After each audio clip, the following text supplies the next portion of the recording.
Fawad Khan and Pakistan idol controversy, इतनी इस पे बात हो रही है, मैंने कहा मैं कैसे पीछे रह जाऊं। कुछ लोगों का मानना है कि उनको जज नहीं होना चाहिए और कुछ लोगों को लगता है that he is the right candidate for the judgment. अब मेरी यहां पे दो थ्योरीज हैं, अगेंस्ट भी हैं, फेवर भी हैं, दोनों के मैं लॉजिक्स एंड रीजंस दूंगा और साथ में कंक्लूसिव स्टेटमेंट दूंगा कि इसका हल क्या है। ये तो आपको पता चल ही गया है, ईपी बैंड यानी कि एंटिटी पैराडाइम के वो लीड वोकलिस्ट थे बैक इन अर्ली 2000s और वो बैटल ऑफ द बैंड के विनर भी थे और साथ ही साथ में बैटल ऑफ द बैंड के 3 सीजंस के और 2 सीजंस के जज भी थे। अगर उस पॉइंट ऑफ व्यू से देखा जाए तो he is the right candidate for judgment, क्योंकि उनकी मौसीकी के साथ, म्यूजिक के साथ एक नो हाउ है। साथ ही साथ में किसी भी शो को अपना शो चलाने के लिए स्टार पावर चाहिए होती है ताकि वो स्पॉन्सर्स को रोप इन करे और पुल करे। And I think so Fawad is the right candidate because he is the most celebrated actor in the last decade after 2000s and 90s actors, और साथ ही साथ में वो स्पॉन्सर को भी पुल कर सकते हैं और साथ ही साथ में उनके पास एक म्यूजिक का बैकग्राउंड भी है।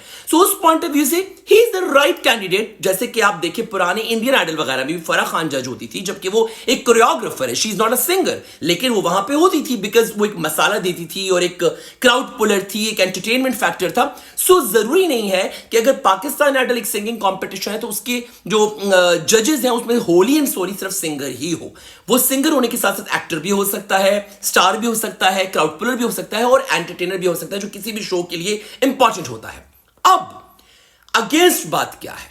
अगर हम लोग एज अ सिंगर बात करें कि जी वो एक सिंगर भी थे या उनका म्यूजिक के साथ एक नो हाउ है, तो लॉन्जेविटी एज अ सिंगर उनकी इतनी लॉन्जेविटी नहीं है and he is known as actor more than a singer compare to many other singers in Pakistan जो कि स्टार्स भी हैं और उनका होल सोल करियर सिंगर है और उनकी लॉन्जेविटी भी है एज अ करियर। सो उस पॉइंट ऑफ व्यू से उस सीट के लिए he is not the right candidate, बल्कि उनके मुकाबले में ज्यादा ऐसे लोग हैं जो कि स्टार्स भी हैं, क्राउड पुलर्स भी हैं, स्पॉन्सर पुलर्स भी हैं और उनका म्यूजिक के साथ एक प्रॉपर स्ट्रॉन्ग एफिलिएशन है till date from the beginning.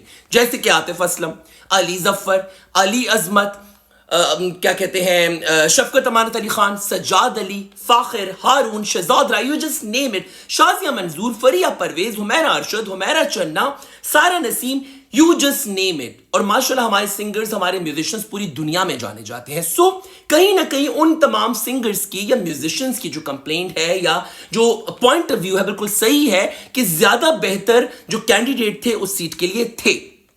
लेकिन मे बी आतिफ असलम ने या अली जफर ने यस ना किया हो और बाकी सिंगर्स जो मौजूद थे शायद वो इतने पॉपुलर नहीं रहे या वो स्टार पुलर्स नहीं है या क्राउड पुलर नहीं है। अब फवाद खान की तरफ ज्यादा जो क्रिटिसिज्म, जबकि वो तो बहुत चहेते एक्टर्स है सबके और सबके बड़े फेवरेट, तो हमेशा फवाद खान को बहुत सेलिब्रेट किया गया है। In fact he was one of the Khans of Bollywood. वो अलग बात है कि फेक नेशनलिज्म का कॉन्सेप्ट निकालकर उनको वहां से यहां भेज दिया गया। उसका रीजन हो सकता है his recent appearance at the अबीर गुलाल प्रमोशंस, जहां पे वो बहुत एक्टिव, बड़े खुश नजर आए, बड़े चहकते हुए नजर आए, जो कि उनका बिल्कुल डिफरेंट बिहेवियर था than being in Pakistan. Pakistan में वो एक रूठे हुए दामाद की तरह होते हैं, बिल्कुल किसी से मुंह बात नहीं करते हैं और उन्हें अपना पूरा प्राइम टाइम बॉलीवुड के चक्कर में फालतू में गुजार दिया ना काम करके। जबकि देखा जाए पाकिस्तानी लैंडस्केप के उनका ज्यादा नोटेबल वर्क है, जिंदगी गुलजार है, हम सफर, खुदा के लिए, मोला जट, यू जस्ट नेम इट। लेकिन कपूर एंड सन्स और ए दिल है मुश्किल की cameo appearance was everything for him. और मे बी ये रीजन है कि लोग उनकी तरफ से थोड़े से डिसहार्टेड हैं या मिसअंडरस्टूड हैं और यही वजह है कि उनको ज्यादा क्रिटिसाइज किया जा रहा है और उनकी शो में अपीयरेंस को एंजॉय करने की बजाय कि उनका फेवरेट एक्टर या स्टार जो है वो मौजूद है, उनको क्रिटिसाइज किया जा रहा है। वेल आई बिलीव कि हम यहां पे कंक्लूसिव स्टेटमेंट ये कर सकते हैं कि अब तो जजेस डिसाइड हो चुके हैं और अब तो शो भी चल पड़ा है। अगर शो रिकॉर्डेड नहीं हुआ, जैसे सेमीफाइनल्स, क्वार्टर फाइनल्स या जो मेन शो है ऑडिशन राउंड्स के बाद, तो हर एपिसोड में जो पाकिस्तान के top of the line singers हैं जिनको पूरा पाकिस्तान जानता है और उन सबको कोक स्टूडियो में कहीं ना कहीं चांसेस मिले हैं टू पोर्ट्रे देयर टैलेंट, उनको एज अ गेस्ट अपीयरेंस जज बुलाया जाए ताकि उनको भी एक मौका मिले और लोगों को पता चले कि उनके कितने लेजेंडरी सिंगर्स हैं और यूं ये जो एक डिबेट है ये थोड़ी सी डाई डाउन हो जाएगी और लोगों का गिला भी खत्म हो जाएगा। बाकी Fawad Khan is an amazing actor, I will only advise him and request him कि अपने लुक्स पे काम करें। आपका वेट गेन ज्यादा हो रहा है, चिसल्ड लुक आपकी होनी चाहिए because you are the most favourite actor of Pakistan, और पाकिस्तान में मैक्सिमम प्रोजेक्ट्स करें ताकि लोग आपको पाकिस्तानी लैंडस्केप पे देखें और जहां पे भी आपको चांसेस मिल रहे हैं just go and grab the work because time जा आगे जा रहा है, पीछे नहीं जा रहा। बाकी Fawad Khan is the favourite actor of this country और उससे पाकिस्तान के लिए बहुत कुछ किया है। तो मुझे लगता है कि इतना ओवर क्रिटिसिज्म हमें नहीं करना चाहिए और थोड़ा सा हमें एक दूसरे को मार्जिन देना चाहिए। थोड़ा आप लोग भी होला हाथ रखें। And Pakistan idol is doing an amazing job.